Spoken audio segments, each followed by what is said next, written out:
तो बोर्ड सबसे बेहतर, सबसे मजबूत।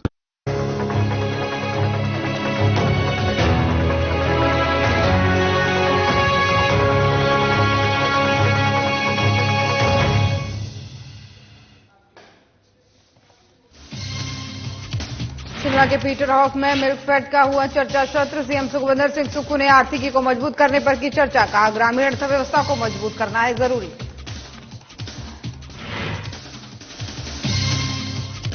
हिमाचल प्रदेश में 14 फरवरी से शुरू होगा विधानसभा का बजट सत्र। 17 फरवरी को सीएम सुक्खू करेंगे बजट पेश। सत्र को लेकर विधानसभा सचिवालय ने की तैयारियां पूरी।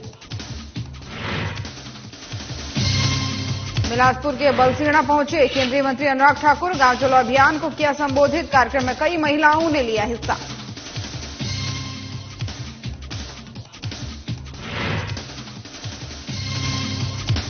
नाहन में छात्र अभिनंदन कार्यक्रम का आयोजन। उद्योग मंत्री हर्षवर्धन चौहान ने की अध्यक्षता। पूर्व छात्रों को किया सम्मानित।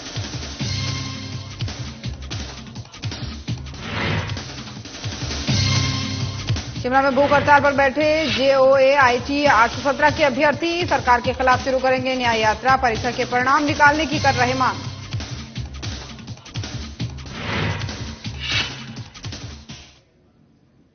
नमस्कार, खबर हिमाचल प्रदेश देख रहे हैं आप और मैं हूं आपके साथ ज्योति। शिमला स्थित राज्य अतिथि गृह पीटर हॉफ में मिल्कफेड की ओर से प्रदेश में दुग्ध उत्पादन को बढ़ाने के साथ साथ क्षेत्र में आर्थिकी को मजबूत करने को लेकर के एक विस्तृत चर्चा सत्र का आयोजन किया गया। इसमें मुख्यमंत्री सुखविंदर सिंह सुक्खू भी शामिल हुए। वहीं इस दौरान उन्होंने दुग्ध उत्पादकों को उनकी समस्याएं सुनी और मिल्कफेड को लेकर के उत्पादकों के सुझावों को भी सुना। वहीं मुख्यमंत्री सुखविंदर सिंह सुक्खू ने बताया कि प्रदेश की ग्रामीण अर्थव्यवस्था मजबूत करना सरकार का लक्ष्य है और बजट सत्र से पहले किसानों और दुग्ध उत्पादकों का फीडबैक लेना बेहद जरूरी है। साथ ही उन्होंने कहा कि उन्होंने पशुपालकों, दुग्ध उत्पादकों का फीडबैक लिया और प्रदेश की 90% जनता गांव से आती है। साथ ही उन्होंने कहा कि वे खुद किसान परिवार से हैं और किसानों की समस्याओं को समझते हैं। ऐसे में किन क्षेत्रों में ज्यादा काम करने की जरूरत है और इसके लिए सरकार काम करेगी और आने वाले बजट में इसके विभिन्न पहलू देखने को मिलेंगे।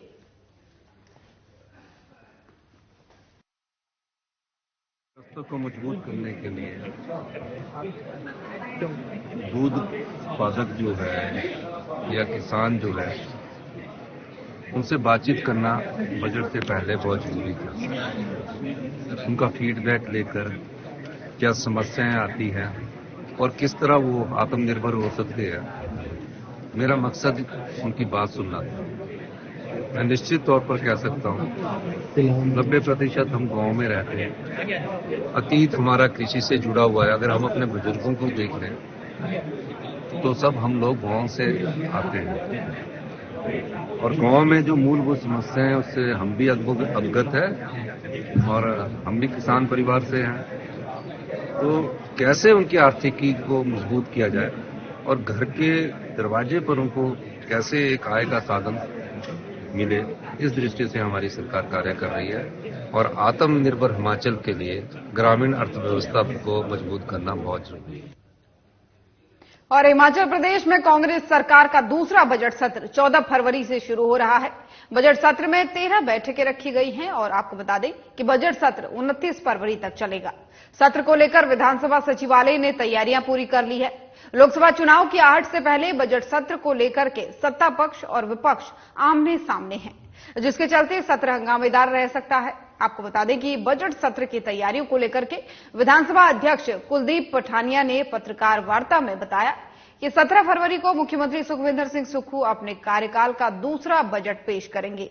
उसके बाद से 4 दिन तक बजट पर चर्चा होगी और 22 और 26 फरवरी को गैर सरकारी कार्य दिवस निर्धारित किया गया है। 26, 27 और 29 फरवरी को अनुदान मांगों पर चर्चा की जाएगी। इसी के साथ ही 29 फरवरी को बजट पारित कर दिया जाएगा और उन्होंने बताया कि इस बार विधानसभा सदस्यों की ओर से अभी तक कुल 793 प्रश्नों की सूचनाएं भेजी गई हैं।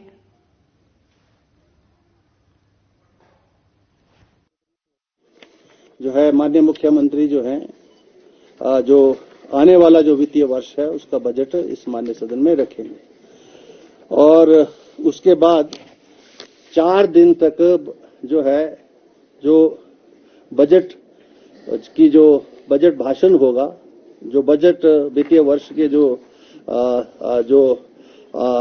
जो मांगे होंगी, अनुदान होगा, उसके ऊपर 4 दिन जो है माननीय सदन में चर्चा होगी और उसका 4 ही दिन में रिप्लाई भी आएगा और उसके बाद अगले 3 दिन तक 26, 27 और 29 को जो डिमांड्स हैं उसके ऊपर चर्चा होगी और 29 को ही बुलेटिन के बाद जो है।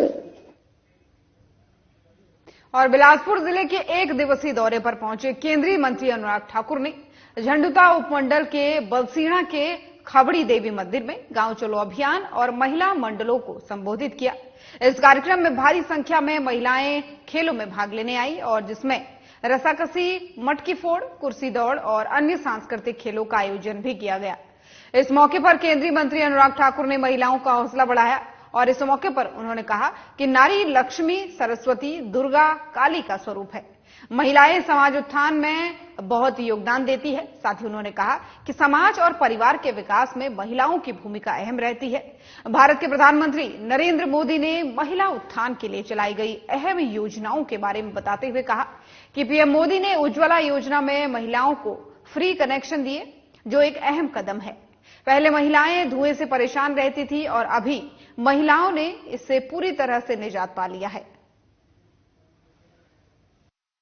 लगभग 900 से 1000 महिलाएं हैं। ये अपने आप में बहुत अच्छा है। खेलो इंडिया को, फिट इंडिया को बढ़ावा देने के लिए और एक जागरूकता फैलाने के लिए कि आइए स्वस्थ रहने के लिए खेलों में भाग लें और साथ ही साथ इन सबका मनोरंजन भी होता है, आपस में बातचीत भी होती है। अपनी संस्कृति परंपराओं के साथ साथ खेलकूद को बढ़ावा देना एक बहुत अच्छी शुरुआत है। मेरा विश्वास है कि ऐसे कार्यक्रमों को पूरे प्रदेश भर में और देश भर में चलाना चाहिए। महिलाओं की भागीदारी बढ़ेगी और मोदी जी ने तो नारी शक्ति वंदन बिल लाकर 33% आरक्षण दे दिया, उज्ज्वला योजना लाकर मुफ्त में गैस सिलेंडर और चूल्हा दे दिया, सिर से पानी का घड़ा उतार के नलके का कनेक्शन, तो वहीं पर मुफ्त में अनाज और मुफ्त में इलाज, ये दोनों की सुविधाएं भी दी। वहीं शौचालय से लेकर पक्के मकान की सुविधा मेरी बहनों को नरेंद्र मोदी जी ने दी है। तो नारी शक्ति अब खेलकूद में भी आगे। और सिरमौर जिला मुख्यालय नाहन में पूर्व छात्र संघ ने छात्र अभिनंदन कार्यक्रम का आयोजन किया, जिसकी अध्यक्षता उद्योग मंत्री हर्षवर्धन चौहान ने की। हर्षवर्धन चौहान ने इस मौके पर पूर्व छात्र संघ की स्मारिका का भी विमोचन किया और साथ ही पूर्व छात्रों को सम्मानित भी किया। इस अवसर पर हर्षवर्धन चौहान ने कहा कि नाहन का कॉलेज एक ऐतिहासिक कॉलेज रहा है और इसी के उत्थान के लिए समुचित प्रबंध भी किए जाएंगे ताकि छात्रों को समुचित सुविधाएं मिल सके।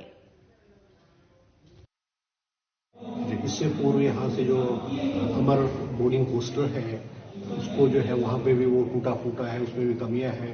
मैंने उन्हें यहाँ खुद कहा है कि उसको प्रिंसिपल साहब है वो उसको गर्ल्स लाइब्रेरी में कन्वर्ट करना चाहते हैं। उसको सुधारने के लिए लगभग 25 से 30 लाख रुपए लगेंगे, इसकी मैंने घोषणा की है और हम उसको जो है लाइब्रेरी के रूप में, गर्ल्स लाइब्रेरी के रूप में ठीक ढंग से विकसित करेंगे। अभी मंच से प्रिंसिपल साहब ने भी यहाँ बात की है कि यहाँ जो ग्राउंड है वो छोटा ग्राउंड है और इसको और जमीन की जरूरत है और इसको डेवलप किया जाएगा। तो संजीव जी ने भी यहाँ मंच से जो है आश्वासन दिया है कि नाहन कॉलेज के लिए चाहे फंड्स की बात है नहीं। और वहीं 3 दिन के क्रमिक अनशन के बाद से अब JOA IT 817 सहित अन्य पोस्ट कोड के अभ्यर्थियों ने सरकार के खिलाफ शिमला में भूख हड़ताल शुरू कर दी है, जो 1 महीने तक चलेगी और लोकसभा चुनाव के आगाज के साथ ही सरकार के खिलाफ न्याय यात्रा में तब्दील होगी।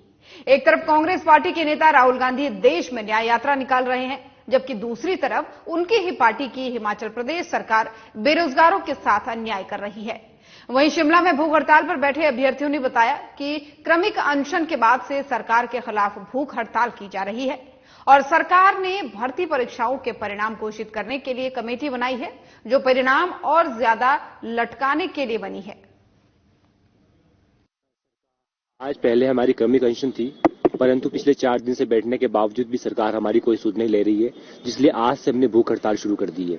देखिए, पिछले 4 वर्षों से संघर्ष कर रहे हैं और उसके बाद इस प्रकार से सड़कों पर बैठना पड़ रहा है अपने रिजल्ट की मांग करने के लिए। इससे ज्यादा दुर्भाग्य प्रदेश के लिए नहीं हो सकता। प्रदेश के बेरोजगार जहां प्रदेश की प्रगति में साथ देना चाहते हैं, वहीं प्रदेश के बेरोजगार को आज आंदोलनरत होना पड़ रहा है। वो किस लिए? अपने अंतिम परिणामों के लिए। जहां राहुल गांधी जी पूरे भारत में न्याय यात्रा कर रहे हैं और जहां हिमाचल प्रदेश में कांग्रेस सरकार है, वहां युवाओं को न्याय नहीं मिल रहा है, तो किस बात की न्याय यात्रा कर रहे हैं? सब कमेटी का हमने गठन कर दिया है। ये बताएं सर, पहले भी इन्होंने कितनी कमेटियां बनाई और कितनी उनकी रिपोर्ट्स है वो धरातल पर आई हैं। शानन कमेटी आप ले लीजिए, 1500 वाली इन्होंने एक कमेटी बनाई थी, बता दीजिए उसकी रिपोर्ट कहाँ है, कहाँ उसको इम्प्लीमेंट किया गया है। ये कमेटियां सर बनती हैं, उनका कोई आउटकम नहीं निकलता है।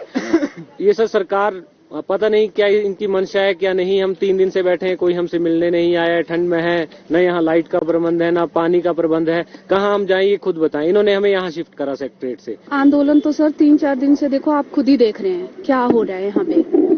तो इस आंदोलन का मतलब तब बनता है अगर सर आए और हमसे बात करें, और पर इस बार हमें आश्वासन नहीं चाहिए, हमें इस बार जो है ऑफिशियल चाहिए, उनका बयान जो भी है लिखा हुआ चाहिए हमें।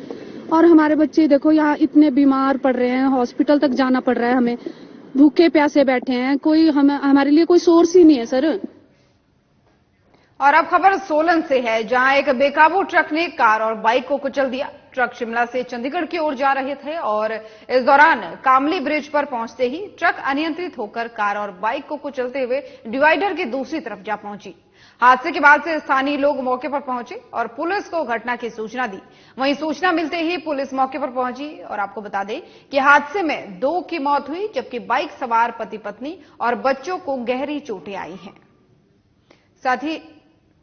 साथ ही आपको बता दें कि परवाणु शिमला 4 लेन बीते 3 दिनों से हादसों का हाईवे बना हुआ है और बीते 3 दिनों में गाड़ियों के टकराने के मामले सामने आ रहे हैं। मिली थी कि एक ट्रॉलर ने एक गाड़ी और ट्रक को बाइक को जो है गलत लेन में आकर कुचल दिया है। उस पर तुरंत जो है पुलिस थाना परवाणु की टीम और मैं भी तुरंत अब मौके पर पहुंचे। लोकल जो वहां लोगों की सहायता से और पुलिस की टीम ने और फायर डिपार्टमेंट जो है हम लोगों की मदद से इनको जो है निकाला गया। इसमें गाड़ी जो थी ये मंडी HP 33C 4073 थी। इसमें 4 युवक सवार थे, जिसमें जो है 2 जो ड्राइवर और एक युवक और बैठा था, इसकी मृत्यु हो गई और 2 युवक जो हैं इसमें गंभीर रूप से चोटिल हुए, जिन्हें काफी मशक्कत करने के बाद रेस्क्यू किया गया। हिमाचल प्रदेश की खबरें देख रहे थे आप। खबरों में फिलहाल इतना ही। नमस्कार।